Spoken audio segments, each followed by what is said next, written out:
2월 9일 코로나19 감염증 국내 발생 현황을 말씀드리겠습니다. 2월 9일 0시 기준 국내 발생 신규 확진자 수는 273명입니다. 해외 유입 사례는 30명이 확인되어 현재까지 총 누적 확진자 수는 8만 1,477명입니다. 현재 8,329명이 격리 중이시고 위중증 환자는 189명으로 어제보다 1명 증가하였습니다. 어제는 8분이 돌아가셨습니다. 고인의 명복을 빌고 유가족께는 심심한 위로의 말씀을 전합니다. 국내 주요 발생 현황 설명드리겠습니다. 국내 발생 273명입니다. 번역별로는 수도권이 217명, 비수도권이 56명입니다. 충청권이 10명, 호남권 11명, 경북권 13명, 경남권 17명, 강원 3명, 제주권 2명이 발생하였습니다. 권역별로 주요 집단 사례를 설명하여 드리겠습니다. 수도권에서는 서울 동대문구 병원 2번째 관련 접촉자 조사 중에 13명이 추가 확진되어 누적 확진자는 총 14명입니다. 서울 강북구 사우나 관련 18명이 추가 확진되어 누적 확진자는 총 33명입니다. 서울 성동구 대학병원 관련 격리 중에 5명이 추가 확진되어 누적 확진자는 총 88명입니다. 경기도 고양시 식당 관련 접촉자 조사 중 12명이 추가 확진되어 누적 확진자는 총 13명입니다. 경기도 안산시 인테리어업 관련 11명이 추가 확진되어 누적 확진자는 총 46명입니다. 네, 다음은 충청권 상황 말씀드리겠습니다. 충남 청양군 관련 접촉자 추적 관리 중 6명이 추가 확진되어 누적 확진자는 총 17명입니다. 경북권 발생 상황 말씀드리겠습니다. 대구 북구 사무실 관련하여 15명이 추가 확진되어 누적 확진자는 총 43명입니다. 경남권입니다. 부산 서구 항운노조 관련하여 3명이 추가 확진되어 누적 확진자는 총 54명입니다. 부산 중구 재활병원 관련 3명이 추가 확진되어 누적 확진자는 총 26명입니다. 오늘에는 최근 발생한 육가공 관련 업체의 발생과 관련된 위험 요인을 설명드리겠습니다. 육가공 업체를 통한 감염은 올해 들어 4건이 발생하였고 모두 124명의 환자가 발생하였습니다. 육가공 업체를 통한 감염은 외국에서도 위험이 높은 직업군으로 평가되고 있습니다. 또한 외국에서도 빈번하게 유행이 발생하고 있는 것으로 이렇게 보고되고 있습니다. 위험 요인을 설명드리겠습니다. 첫 번째는 육가공 업체의 낮은 온도 그리고 높은 습도는 바이러스 생존에 굉장히 유리한 조건이라고 말씀드릴 수 있습니다. 또 이런 조건에서는 비말 속에 들어있는 바이러스가 비교적 장기적인 생존력을 갖출 수 있게 됩니다. 두 번째는 이들 업종이 노동 강도가 높고 또 작업할 때 비교적 깊은 호흡을 하게 되는 그런 공정입니다. 그래서 호흡을 하더라도 바이러스의 흡인량이 더 많아질 수 있습니다. 세 번째로는 주변의 소음 등이 있어서 큰 소리로 대화를 하기 쉬운 환경으로서 이때 비말이 좀 더 확산되기 쉽습니다. 네 번째로는 이제 비교적 밀폐되고 밀집된 환경으로서 여기에 대한 감염의 위험 요인이 있습니다. 다섯 번째로는 업체 특성상 외국인 노동자분들이 많으신 편입니다. 그래서 의사소통이 쉽지 않을 수가 있고 또한 집단 합숙을 하는 경우도 많아서 감염에 취약할 수 있는 그런 위험 요인이 자리하고 있습니다. 육가공 산업 또한 우리 식탁에서 식탁에 올라오는 매우 중요한 식재료를 생산하는 사회 유지에 필요한 중요 분야입니다. 업계와 종사자분들에게 감사드립니다. 또 안전한 작업 환경이 유지될 수 있도록 계속 노력하는 것이 중요한 요소가 되겠습니다. 사업주 분들께서도 안전한 작업 환경을 위해 지속적으로 노력해 주시기를 부탁드립니다. 특히 작업 강도가 높은 경우에 마스크 착용의 쾌적성을 위해서 자주 마스크를 교체할 수 있도록 이렇게 노력하여 주시기 바랍니다. 또한 집단 발생에 가능한 분야이기 때문에 환자에 대비해서 보다 자주 증상자 체크를 하면서 조금이라도 증상이 있는 경우에 바로 휴식을 취할 수 있는 그런 근로 여건을 만들어 주실 것을 당부드립니다. 그리고 좀 변이 바이러스에 대해서 설명드리겠습니다. 전일 변이 바이러스는 모두 26건이 검출되었습니다. 영국형이 24건, 남아공형이 1건, 브라질형이 1건입니다. 국내 발생은 4건이었는데 모두 외국인으로서 경남 그리고 전남의 친척에서 발생한 집단 확진자에 대한 접촉자 조사 결과 변이 바이러스로 확인된 것입니다.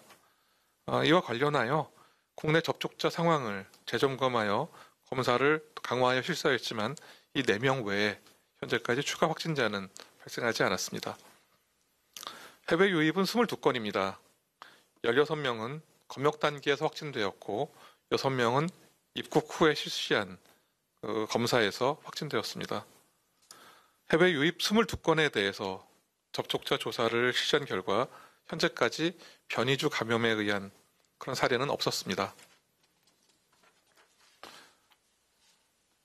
이 변이 바이러스는 전 세계적으로 굉장히 빠르게 확산되는 경향을 보이고 있습니다.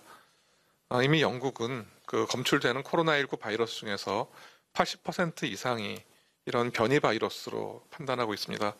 또한 프랑스의 경우에는 20%, 독일도 10%를 넘고 있어서 이런 변이 바이러스의 검출률이 점점 더 높아지고 있는 그런 상황이 되겠습니다. 또한 다른 외국, 영국이나 프랑스, 미국 같은 나라에서도 여행력이 없는 그런 분들 중에서도 지역사회 감염이 되는데 남아공형의 감염도 발생하는 이런 변이형 바이러스의 전파가 활발해지고 있는 그런 양상이 되겠습니다. 이런 변이 바이러스의 국내 확산을 막기 위해서는 특히 입국객분들의 협조가 절대적으로 필요합니다. 자가격리 위반자에 대해서는 무관용 원칙이 적용될 것입니다. 위반 시에는 즉시 수사가 의뢰되고 고발 조치 등이 이루어질 것입니다. 현재 변이 바이러스 대응을 위해 하루 한 번 증상을 모니터링 중이며 입국 후에 1일 이내에 반드시 검사를 실시하고 격리 해제 전에도 의무적으로 검사를 시행하고 있습니다. 앞으로는 모니터링 주기도 1일 이외로 확대하고 또한 격리 준수 여부도 더욱 철저하게 관리할 것입니다. 그렇지만 가장 중요한 것은 한 분 한 분의 적극적인 방역 참여입니다. 개인의 가벼운 행동이 우리 사회 전체를 큰 위험에 빠뜨릴 수 있고 영향을 미칠 수 있다는 점을 항상 염두에 두시고 방역 수칙을 철저히 준수해 주시기를 당부드립니다.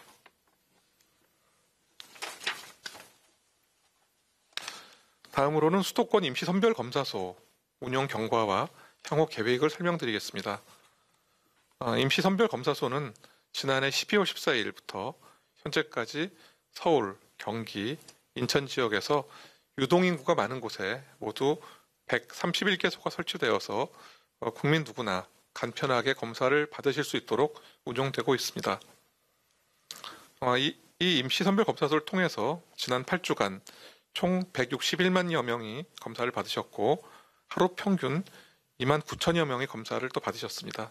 이 결과로 또 모두 4,621명이 확진자를 조기 발견해서 관리를 하는 성과가 있었습니다. 이를 통해서 검사 접근성을 개선할 수 있었고 검사량의 확대를 통해 지역사회의 감염을 조기에 발견하고 관리할 수 있는 성과가 있었다고 말씀드릴 수 있습니다. 특히 검사소를 역이나 견학과 같이 이동과 접근이 편리한 곳에 설치하고 또 원하는 분들이 검사를 받을 수 있도록 한 점이 또 이런 국민들의 참여도를 높일 수 있었던 요인으로 평가하고 있습니다. 그러나 현재는 임시선별검사소의 검사 건수가 좀 감소 추세에 있고 또 임시선별검사소의 검사 대부분이 의심 증상이 없는 선제적 검사입니다. 그렇기 때문에 수도권 거리두기 2단계 유지 시까지는 무증상 확진자의 조기 발견 등을 위해서 임시 선별 검사소를 지속적으로 유지할 것입니다. 그런데 확진자 발생 감소에 따른 검사 수요 감소, 그리고 기존 선별 진료소의 검사 여력 등을 고려해서 지자체별 수요에 따라서 일부 검사소는 조정, 축소하여 운영할 계획입니다.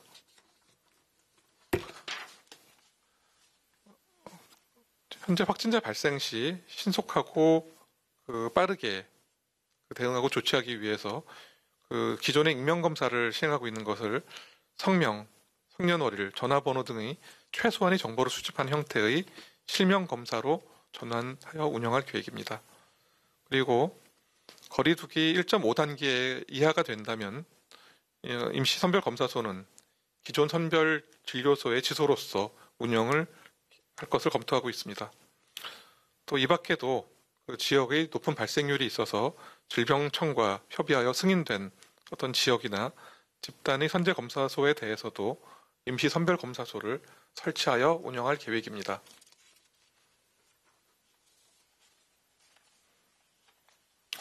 이제 설 연휴가 이틀 사흘 앞으로 다가오면서 추석에 못 뵈었던 부모님을 새해에도 못 뵙는 이런 불효가 고민된다는 주변의 말씀들을 많이 듣고 있습니다. 그렇지만 진정한 효도란 오늘 잠시 떨어져 있더라도 감염병으로부터 서로를 지킴으로써 사랑하는 가족 모두의 건강하고 행복한 일상을 지켜주는 것이 아닐까라는 생각을 하게 됩니다.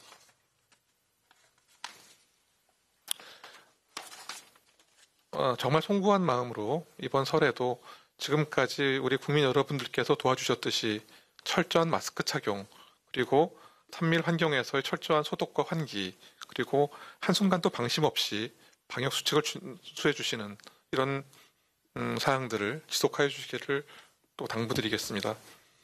방역당국은 이번 설 연휴를 맞아서 중앙방역대책본부를 중심으로 설 연휴 방역대책 체계를 구축하여 운영하고 코로나19 발생에 대응할 것입니다.